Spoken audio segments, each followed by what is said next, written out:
요한계시록 15장 1. 마지막 재앙 2. 구원 찬송 3. 증거장막 열림 1. 마지막 재앙 1절 또 내가 하늘에서 크고 놀라운 다른 표적을 보니 일곱 천사들이 일곱 재앙을 가지고 있었는데 그것이 마지막 재앙이었다. 이는 그것들로 하나님의 진노가 끝나기 때문이다. 네, 일곱 재앙은 다음 16장에 나오는 일곱 대접의 마지막 재앙입니다.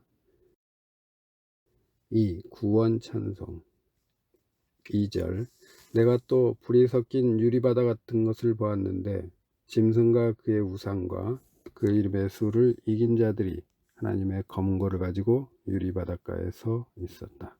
네, 불은 하나님의 심판을 말하며 하나님의 검은고는 성도가 영으로 부르는 새 노래를 말합니다. 재앙을 붓기 이전에 먼저 성도의 새 노래가 있습니다. 즉 홍해바다를 하나님의 능력으로 출애굽하여 건너고 나서 승리 찬송을 부른 것과 같습니다. 유리바다는 변함없으며 투명하고 아름다운 하나님 나라를 뜻합니다.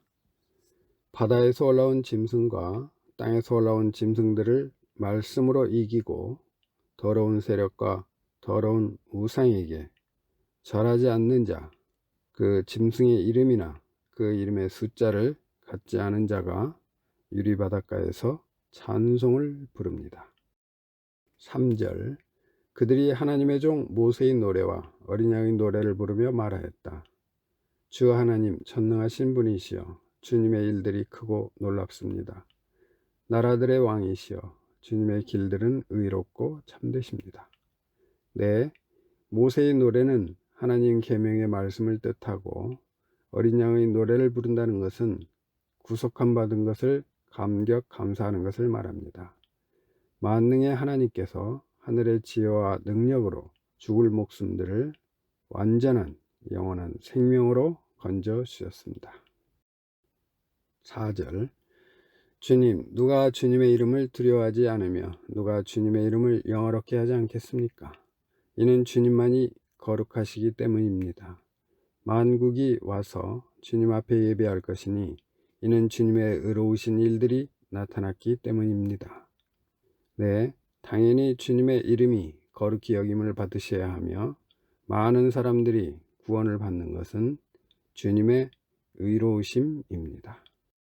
3. 증거장막 열림 5절 또 이후에 내가 보니 하늘에 있는 성전 곧 증거의 장막이 열렸고 네, 우리들 구원의 약속의 말씀이 마지막으로 성취되는 것을 의미하는데 근간되는 지성소가 열리게 됨을 뜻합니다. 6절 일곱 재앙을 가진 일곱 천사가 성전에서 나왔는데 그들은 깨끗하고 빛나는 세마포 옷을 입고 가슴에 금띠를 띠고 있었다. 네, 하나님으로부터의 심판이 시작되는데 성결함을 입고 왕으로서 믿음의 권세를 가지고 악을 심판하기 시작합니다. 7절 네 생물 가운데 하나가 영원 무궁히 살아계신 하나님의 진노로 가득 찬 일곱 금대접을 그 일곱 천사에게 주니 네 생물은 천사들을 말하며 그 천사 가운데 하나가 진노의 금대접을 일곱 천사에게 주었습니다.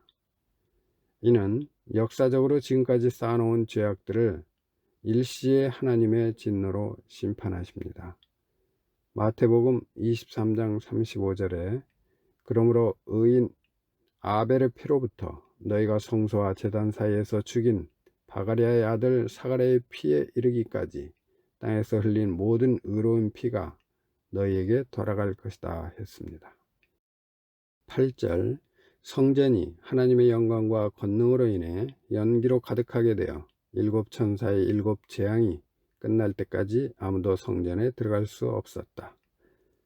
네, 연기는 하나님의 임재를 의미하므로 이사야 6장 3절 4절에서는 그들이 서로에게 소리쳐 말하기를 거룩하다 거룩하다 거룩하다 만군의 여호와시여 온 땅이 그분의 영광으로 가득하다.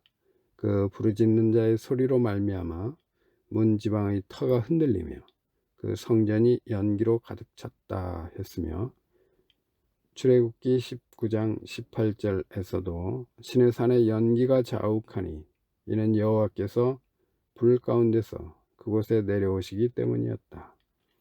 그 연기가 옹기가마 연기같이 올라가고 온 산이 크게 진동하였다 했습니다. 성전에 등이 들어갈 자가 없는 것은 하나님께서 진노로 심판하시는데 인간은 범접할 수 없으며, 구원받은 성도들은 이미 하늘나라에서 계명의 말씀과 구원받은 감사함으로 모세의 노래와 어린 양의 노래로 찬송하고 있습니다.